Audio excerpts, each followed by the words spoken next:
So in this video we're going to discuss the simple but highly effective comparison test for the convergence of infinite series. So let's take some series, sum from I is equal to 1 to infinity of ai, and for this test to apply we're initially going to make the assumption that all of the terms there are non-negative. Later on we'll discuss how we can make this slightly looser, how we could have, for instance, all negative terms, and then really we can just pull the minus sign out and we'll have a series of all non-negative terms, so we can apply this test. And we'll discuss how actually a finite number of the terms at the front of the series might not need to obey this criteria. As long as the tail end of the series obeys it, then we're still going to be able to apply the comparison test. But we'll discuss those two more complicated bits later on. For now, let's just have the simple assumption that every single one of the terms of the series is non-negative. Now, in order for an infinite series to converge, what it really means is that the sequence of partial sums is going to converge. So the partial sums are defined like so. The first partial sum is going to be just a1. The second partial sum is then going to be the second sum, so it's going to be a1 plus a2. The third partial sum will be a1 plus a2 plus a3, i.e. the sum of the first three terms of the series, and so on. So the nth partial sum will be a1 plus a2 plus all the way up to a little n. So we could write it equal to sum from I is equal to 1 to little n of ai. And of course this goes on. And these partial sums, as we call them, they will form a sequence. So we'll have S1, S2, S3, general term Sn here, and it goes on and on forever. And if this sequence converges to a limit, so if we have a limit as n approaches infinity of Sn exists and it's equal to some L, then that L is what we say the value of the infinite series is. So that's what it means for an infinite series to converge. It means that the sequence of partial sums converges to some limit L. So really, to answer whether an infinite series converges or not, we need to be thinking about what this sequence of partial sums is doing. Now, if all the terms of the series are non-negative, then that actually tells us something about this sequence of partial sums. It means that the sequence of partial sums is going to be a monotonically increasing sequence, which are sequences that we absolutely love in calculus and real analysis. They're very simple. And the reason for that is that clearly each subsequent partial sum, you're adding something that is non-negative on. So there's a nice recurrence relation between the terms of the partial sums. So Sn plus 1 is going to be equal to Sn plus the next term of the series, so an plus 1. So if we were to write out Sn plus 1 here, it would be all of this sum, that is Sn, plus we'd then have to add on an plus 1. So if all of these terms are non-negative, then that means that at the very least this is the same size as Sn, which will occur if this is equal to 0, but if it's non-zero, then this will actually be bigger than it. So you can conclude that Sn plus 1 is greater than or equal to Sn for all the terms of the sequence. So that means that this is a monotonically increasing sequence, and we know by the monotone convergence theorem that a monotonically increasing sequence is going to converge to a limit in the real numbers, provided that it is bounded. So in order to prove then that this series converges, all we need to do is show that this sequence of partial sums is bounded above by something, i.e. that there is some upper bound, some u up here, that if we were to draw the real line out, here's u, and all of these terms of the sequence of partial sums are going to be less than or equal to this u, bounded above by this u, then we'll be able to conclude that it is going to converge to some limit that's less than or equal to this u. So the comparison test is a clever way of realizing that this series will have an upper bound. So the reason it's called the comparison test is we're actually going to compare it to another series. So let's say we have another series here, which is also of all non-negative terms. So we'll call it the series bi, from I is equal to 1 to infinity. And let's suppose that all the bi's are going to be greater than or equal to the ai's, which are in turn all greater than or equal to 0. So we have this other series where all of these terms of the series are bigger than or equal to these terms of the series. So this one is really going to be bigger than this one, but let's just discuss that in more detail. Now, if this larger series B converges to some limit L, then I claim that we can use this as an upper bound for the series A. So let me show you why that is. So we want to show then that all of the terms of this sequence of partial sums are going to be less than or equal to L. So we want to show that Sn is always going to be less than or equal to L. Well, the reason that that's going to hold true is that Sn is always going to be less than or equal to the equivalent partial sum of the B series. So it's always going to be less than or equal to sum from I is equal to 1 to n of the bi's. So that's the nth partial sum of this series. And that follows from the fact that all of the terms are less than or equal to the equivalent term here. So A1 is less than or equal to B1, A2 is less than or equal to B2, A3 is less than or equal to B3, all the way up to AN is less than or equal to BN. So combining all of those inequalities together would yield this inequality. When you've added all of those things that are less than or equal to their equivalent terms over here together, the sum is going to be less than or equal to the sum here. And because this is also a monotonically increasing sequence as far as the sequence of partial sums is concerned, because all the terms of the series are non-negative, then the sequence of partial sums for this series B is converging up to that limit L. So if you can imagine, these are all those partial sums for the series B. So they're all going up to this limit L. So they are all less than or equal to their limit L. So we can conclude this is less than or equal to the limit L. And that's how we can then show that all of these terms in this sequence of partial sums for our original series are going to be less than or equal to L because of transitivity of this inequality. They're all less than or equal to their equivalent partial sum in this series, and because that sequence of partial sums for the B series is a monotonically increasing sequence up to this limit L, then they're all going to be less than or equal to L. So we can then conclude by transitivity that same inequality holds for the partial sums of A. So that would then prove convergence of this A series here, and indeed that is the comparison test, that if you have another series that we know is convergent to some limit L, and all the terms of this series are going to be greater than or equal to the terms of this series, and the terms of this series are themselves non-negative, then you can conclude that this series has to converge, because it's a monotonically increasing sequence and it's now going to be bounded above by the limit of our series that we know is convergent. So that's one side of the comparison test. There is another flip side, which is that if you can find another series that we know is non-convergent, is divergent, and all the terms are smaller than it, then you can prove that it can't be bounded above. So if we take, let's say now, some series that we'll call the CI, from I is equal to 1 to infinity, and again we'll have that all of the terms of this series are non-negative, but this time they're all going to be smaller than the terms of the A series. And this series C is not going to be convergent now, it's going to be divergent, so this is a non-convergent series.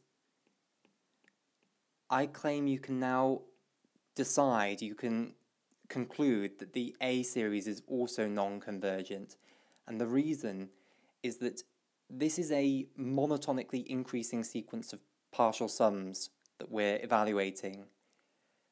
If that is non-convergent, the only way that it can be non-convergent is if it is unbounded. So, drawing a picture, here's the real line, and then we're going to have the sequence of partial sums. So these dots might represent the partial sums. They're going up and up and up, and the only way that it cannot be convergent in the real line is if it's not bounded, because if it were bounded, then it would converge to a limit by the monotone convergence theorem. So that means that if you take any candidate for an upper bound, so any real number, there is always going to be a point in this series or a point in this sequence of partial sums, so some, let's say, n, where the partial sum is going to be beyond that u. And then, of course, if one of them is beyond that u, all the ones following it will be beyond that u as well, because it's a monotonically increasing sequence. So no u is bigger than or equal to all the terms of this sequence of partial sums. So instead, what's really happening is that the sequence of partial sums is going off and off and off and getting indefinitely big. Now, because of this inequality, you can then conclude that the same thing is going to happen to the sequence of partial sums for your original series A.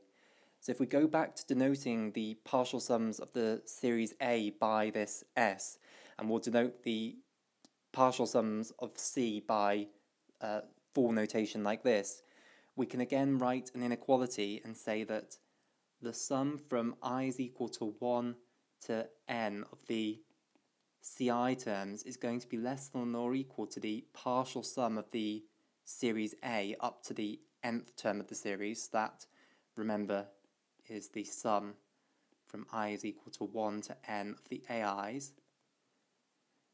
And the reason that inequality is going to hold true is because this holds true. So C1 is less than or equal to A1, C2 is less than or equal to A2, C3 is less than or equal to A3, etc., all the way up to Cn is less than or equal to An.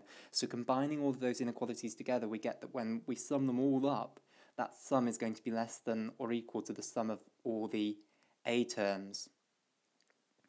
And now we're saying that we can all, for this sequence of partial sums for C, there is no upper bound. So for any upper bound, we can always find or any candidate for an upper bound, we can always find a partial sum, one of these, so this is denoting one of these partial sums, that is greater than it. But that means that this partial sum, the A partial sum, is certainly also going to be greater than it, because it's going to be greater than or equal to that equivalent partial sum of C. Which means that there can be no upper bound to this, because if there was an upper bound to the sequence of partial sums for A, that would also be an upper bound for the sequence of partial sums for C. So because there's no upper bound for the sequence of partial sums of C, we can conclude that there is no upper bound for the sequence of partial sums of A, and therefore again the sequence of partial sums for A is again getting indefinitely big. It's going off to plus infinity, so it cannot be a convergent sequence, and therefore the series cannot converge.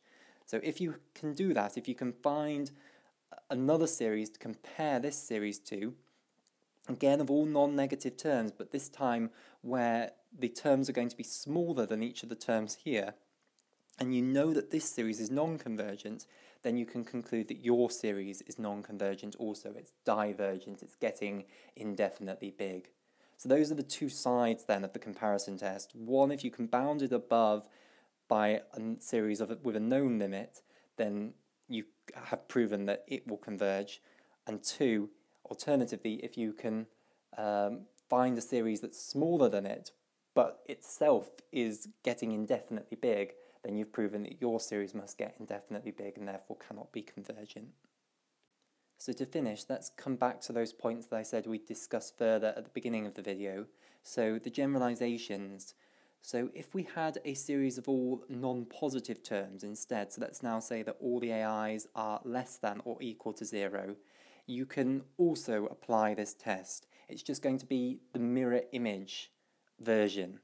So in this case, all of the terms are non-positive, and therefore the sequence of partial sums are all going to be monotonically decreasing. So when you add on the next term along, that's going to be a non-positive number. So it's either going to be 0 or it's going to be something negative. So the next one along is going to be less than or equal to the previous one. So this will give us that Sn plus 1 is less than or equal to Sn. So you've then got a monotonically decreasing sequence of partial sums. So it's going down like so. And again, by the monotone convergence theorem, that will converge if there is a lower bound. So if there is some number, L, that is less than or equal to all the terms of that sequence of partial sums. So we just need to be able to prove that there is such a lower bound. And we can do that by comparing it to another series, if we have another series that we know is convergent and has a limit. So we do this like so. If we had another series bi from I is equal to 1 to infinity, and we knew that all the bi's are less than or equal to the ai's, which are themselves less than or equal to 0, then again, this series is going to have higher modulus negative numbers, and therefore, whenever you look at a partial sum of this series, so sum from I is equal to 1 to n of the bi's, that's going to be less than or equal to our partial sums for our A series, so that we'll call that Sn. The reason being that we've applied, or we've compiled together all of the inequalities from here. So we've got B1 is less than or equal to A1, B2 is less than or equal to A2, B3 is less than or equal to A3, all the way up to Bn is less than or equal to An. Compiling all of those inequalities together, you can conclude this.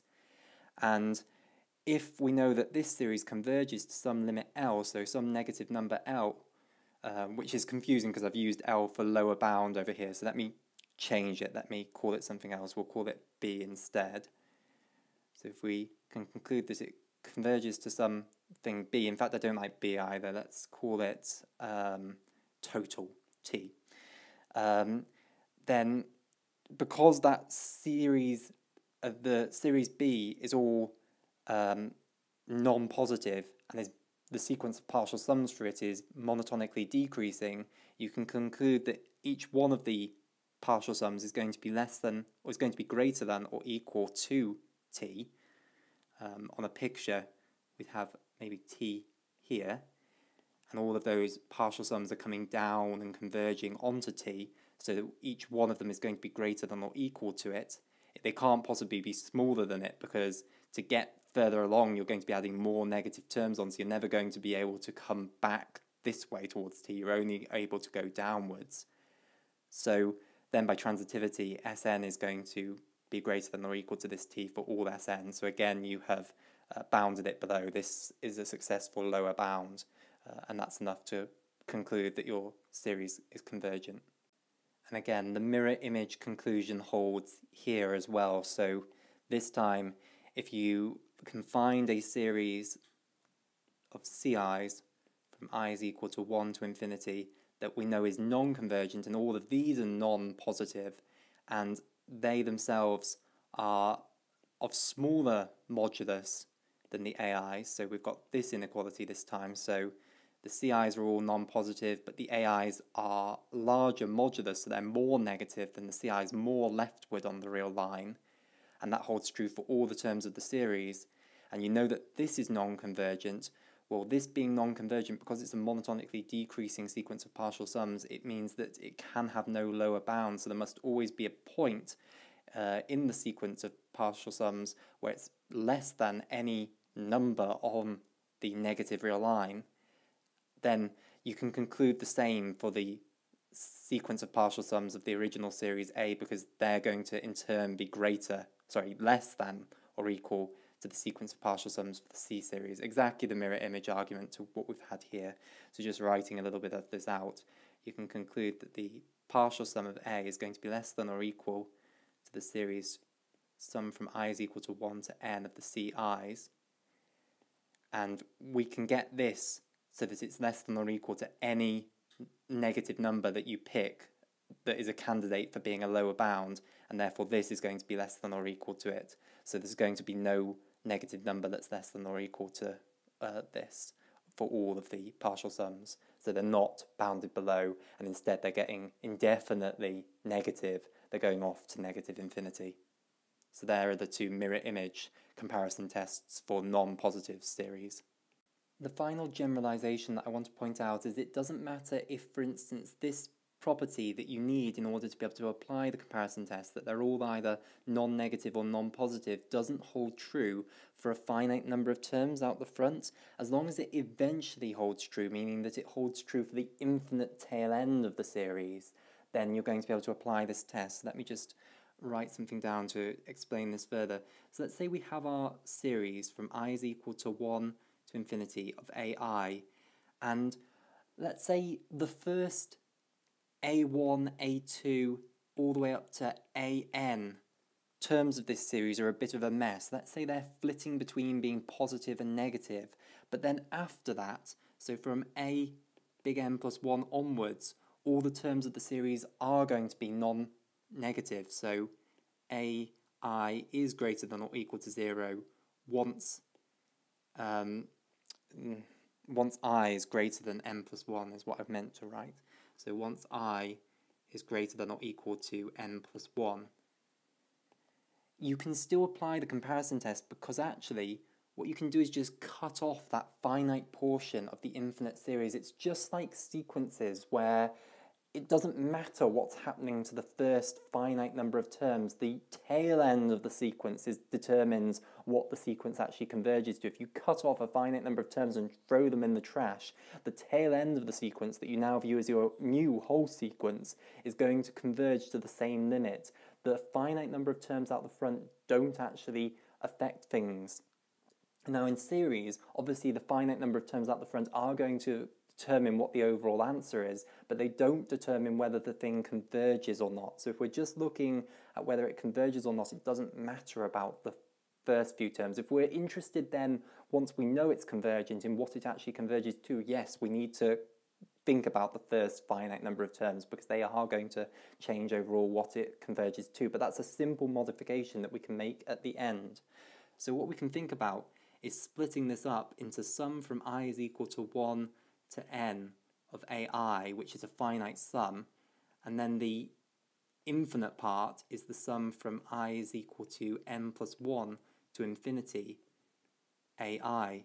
So now we have this new series that we're considering, which just starts from an plus 1 and goes onwards, and now that has this property that all the terms are going to be non-negative. So you can now apply the comparison test potentially onto this series, and if you can prove that this converges, then you can infer that the entire series is going to converge, and it's going to converge to what the limit of this is, plus you're going to have to remember to add on this finite sum. And just to explain that in a little bit more detail, if you think about this series, it's going to be a sequence of partial sums. So we're going to have the Sn plus 1 partial sum here, Sn plus 2, etc. And if we're saying this is now convergent, this is going to converge to some limit L. And if you want to fix this so that it is back to being the partial sums of the entire series, all you're going to need to do is add on to every single one of these partial sums this finite value. So this has some finite value which we'll call A. And now if you add A onto each of these, then this sequence will now be the tail end of the sequence of partial sums for this series. So yes, we've missed off the finite number of terms out the front, but as I've just said, that doesn't matter for sequences. If you cut off their front end and just look at the tail end, and the tail end converges, that's overall what the whole sequence is going to converge to. So by adding this A, which is this finite sum, onto this sequence of partial sums from this series that we've evaluated here, I have made it equal to the sequence of partial sums that's relevant here. But then basic properties of limits of sequences, if you just add on a constant term, then the new limit of that new sequence is just going to be the limit plus A. So what I hope I've explained to you there is that if you look at the tail end of a series, and that tail end is convergent, and you've got it adding up to some limit L, then all you need to do is look at what the finite number of terms out the front added up to, and that's A, and just add that on to the limit L, and you'll get what the overall series is going to converge to. And I hope I've justified that with this argument in terms of sequences of partial sums. So if this converges, it will have a sequence of partial sums like so that's converging to some limit L. If I then add on the A from here, which is some finite value, then that new sequence will converge to L plus A, but those partial sums that are making up this new sequence are the correct partial sums for this one. That's why this equation that I've written down here holds true. I'm justifying why I can write this down with this argument in terms of sequences of partial sums.